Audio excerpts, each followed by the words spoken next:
Hello friends, இன்றைக்கி மொறுன்னு நல்லா பட்டர் முறுக்கு ரெசிபி வந்துட்டு எப்படி செய்கிறது அப்படின்னு சொல்லிட்டு பார்க்கலாம் வாங்க. இது ரொம்ப ஈஸியாக சட்டுன்னு பண்ணிடலாம்.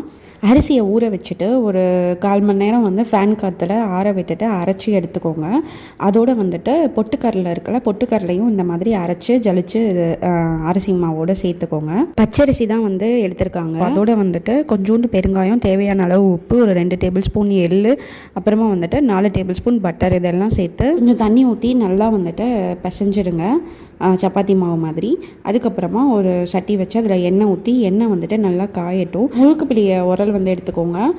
தோசை கரண்டியில் வந்துட்டு எண்ணெய் தடவி வச்சுடுங்க. ஸோ அந்த முறுக்கு பிள்ளையில் தான் தோசை கரண்டியில் இப்படி பிழிஞ்சு இந்த மாதிரி அப்படியே வந்து சட்டியில் போட்டு எடுக்கலாம்.